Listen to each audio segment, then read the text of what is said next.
Let's work together to inspire communities of song that sing together for the joy of doing it and to the glory of God.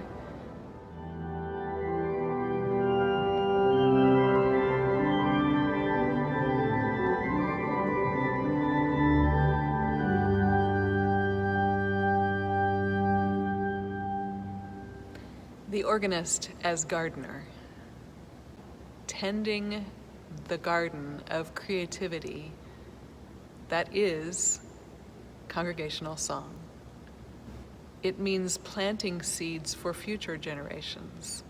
It means encouraging fellow musicians, meaning everyone in your pews that are part of the congregational choir. And it means planting seeds in the form of encouraging current hymn and songwriters to create more congregational song.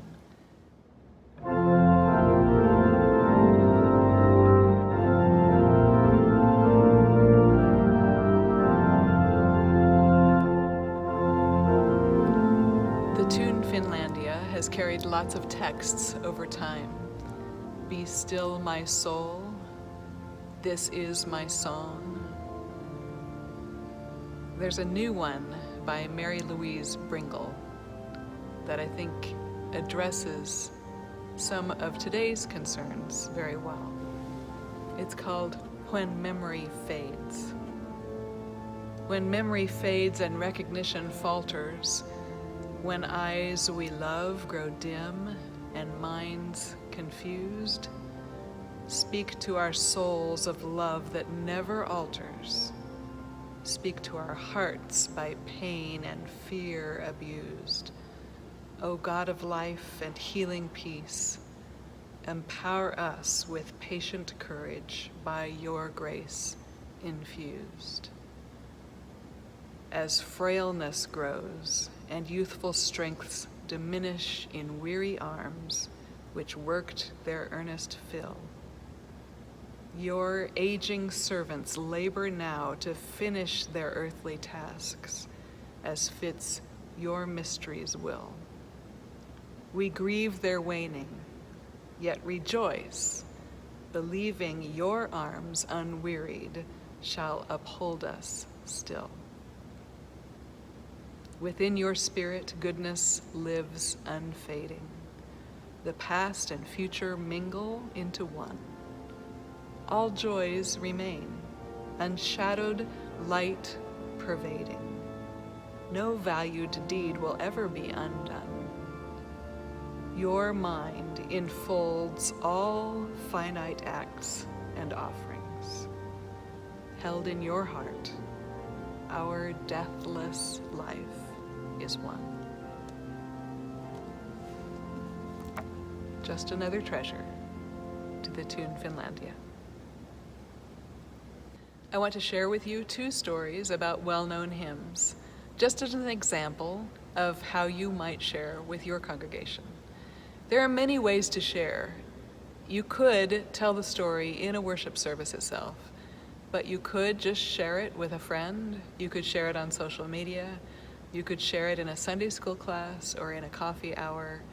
There are many ways to share the stories of these treasures of faith. I want to talk to you about Martin Rinkart. Martin Rinkart was a pastor in Germany. His lifespan was 1586 to 1649. And unfortunately, that lifespan encompassed the 30 Years' War. For kids unfamiliar with that part of history, I talk about why the 30 Years' War was called the 30 Years' War, because it lasted for 30 years. And Martin Rinkart's hometown in Germany, where he served as a pastor, was right in the middle of it all. There are stories from that area of Germany that talk about the war and the plague that followed. They talk about people fighting in the street with dogs for scraps of food to eat. They talk about multiple funerals a day, up to 100 and more funerals a day.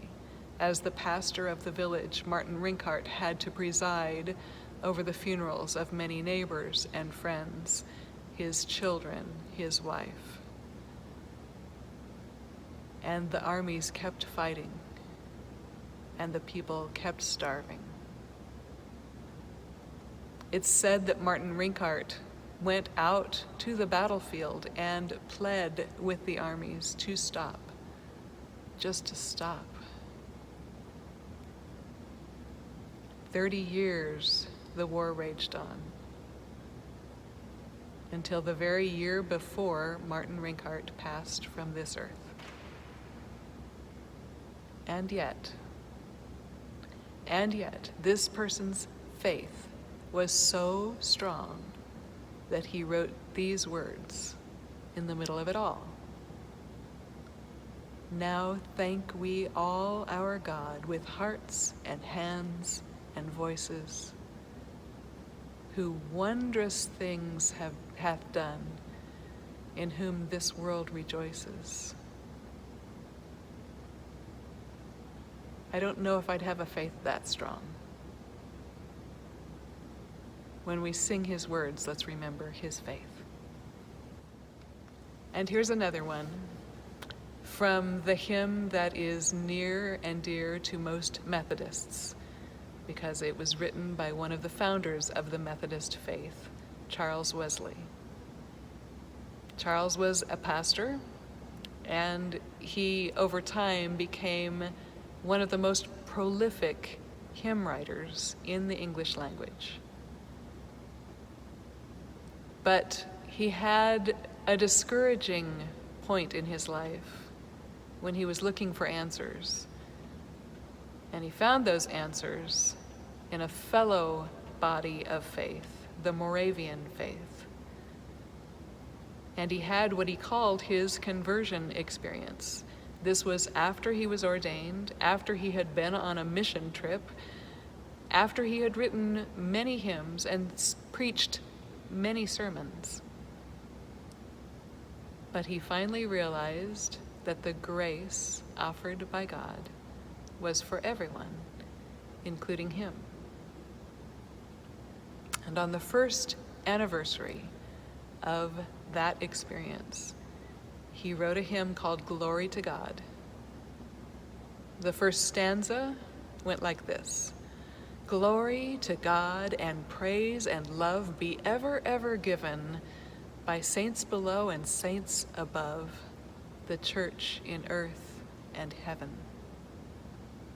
And it continued, on this glad day, the glorious Son of Righteousness arose. On my benighted soul he shone and filled it with repose. And it goes on to talk about his doubts, his fears, and his faith. His hymn had 18 stanzas.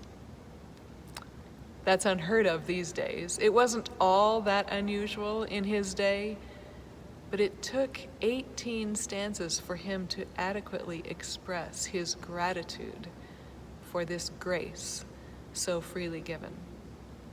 We actually sing his hymn today, but we usually start on the 7th stanza.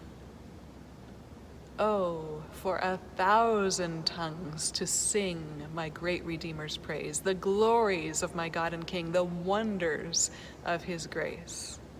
When we sing the stanzas we sing, let's sing them with the gratitude of a person who has found grace.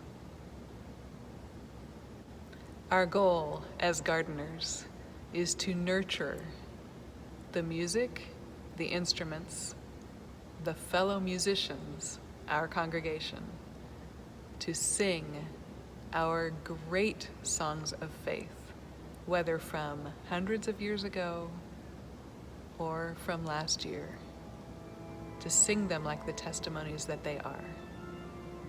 And let's play them that way as well.